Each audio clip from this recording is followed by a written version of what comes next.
it's MK, and I am here with another Woodgrain and Winter layout for you guys today. And today I am going to be creating a layout using this stencil that was from January. It's my Bursting with Stars stencil, and I'm going to be playing with the Nuvo Winter White Glacier Paste right there, Winter White. And it's a very cool sparkling paste. It's not like a glitter paste, but it's cool. And then from Stickles, I'm going to use this glitter gel that is called Moon Dust. And I just want to put like a little dusting of sparkle on my wood grain. I have a few pieces from the die cut pack. This one is the general die cut pack. And I think one of them is the ticket die cut pack, the black ticket. From the lacy laser cut pieces, I think I'm going to use this one, but I'm not really sure, so I brought them all. I really like this one too, but depending on how much is going to be showing is what's going to determine how much or which one I'm going to use.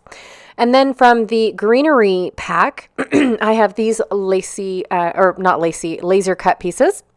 I'm going to bring in this etched train that is from Some Assemblage Required. I don't know where the packet is, but that's what I'm bringing in. I'm going to use the striped packaging from one of the packages that the embellishments came in. Here is another package I want to use. This tree border strip that I cut out for another layout, and then I think I'm going to use this one. But I might use the star side because I really like how it's got the stars, and I'm going to be adding stars to my background. So I'm not really sure. We will see how that works. And then from another layout, I have this scrap of really dark wood grain, and I like the addition of that to this wood grain here, which is a close to my heart paper. It is from the Dakota collection, and I want to say it is from 2012. Yes, I hoard my wood grain like crazy, you guys. It is time I stop hoarding and start using. All right, so I'm going to start off with taking off the branding strip from my wood grain. And then I am going to put together a few pieces, the photo mat and some of these strips, so that way I can get a feel for where things are going to land, and then I can put my mixed media down and not have to worry about it being too shrunk in or not out far enough from the photo. So I'm just scuffing up the bottom of my tree line, so that way when I put it on top of this cool wood grain, it's actually going to look like a tear in my base wood grain, and then it's going to look like what's behind it is this dark shadowed wood grain. I actually like I like how it turns out, even though that wasn't my intention. So I'm going to go ahead and put this down. Now I do end up ripping off the harsh edges of my two border strips because I didn't like how they just stopped, like it was they came to a stop sign and put on their brakes. I didn't like that, so I went ahead and just ripped those off, and I didn't bother with my distress tool because it's just one of those things where it really wasn't that noticeable to be needed. All right, so I'm going to go ahead and put my pieces together. So like I said, I want to get a feel for where my mixed media is going to go. So I'm going to put my border strips together, and then this packaging, leftover packaging that I have, is going to go behind my photo. Excuse me. So most of it is going to be covered up, but I do like the added color that it brings to a portion of my layout, so to where the clusters lie on my layout. So I'm just going to go ahead and map my photo in this cute stripe. Oh my gosh, I love the striped paper or print, you guys, even though it is packaging. I absolutely love it.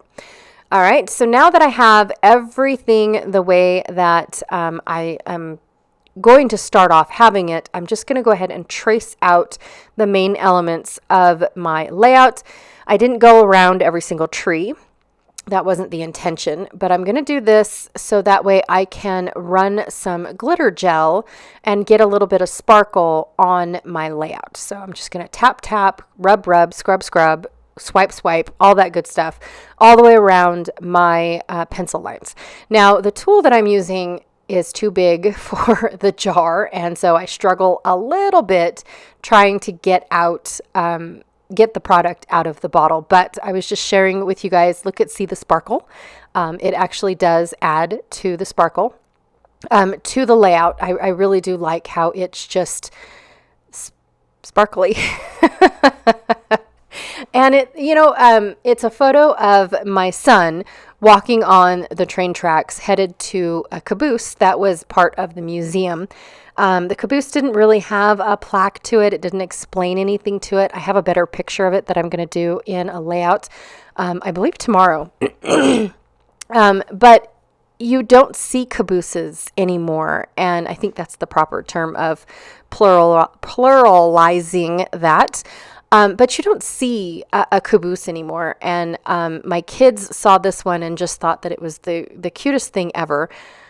So I had to make a big deal of it, because when they see a caboose, they sit there and say, oh my gosh, that's, Indiana Jones had one of those in The Last Crusade. And there was another one that was on some little cartoon that they watch with puppies, and stuff like that. And so it's just kind of cool how when you see an object, it brings back a topic of conversation. It brings back memories. And I really love when, my kids tell the story, even though it's a little exaggerated from what I remember. But it's still fun hearing their version of it. It's still fun, having those conversations and sparking those topics, right? And this caboose actually did that. And we were talking about it all the way to the train yard where we were going to go ride the Polar Express. Now, this is a museum in the same town that in Ely, Nevada, that basically shares in the history of Ely, and because it was a huge train depot for the mines, that was part of the history. And so they have a ton of trains. In fact, they even have wooden trains that definitely need to be remodeled isn't the word, but refurbished, because they were wood and they're rotting out and everything. So the only thing that is really truly left is the undercarriage that was metal that rode on the tracks. But you can still get an idea and a glimpse of what was, looking at them and stuff. And the train museum was absolutely fabulous. And it inside is a Ely museum, history museum, but outside is the train yard and all the trains that can't be ran anymore and whatnot. And so we just love stuff like this. Just saying.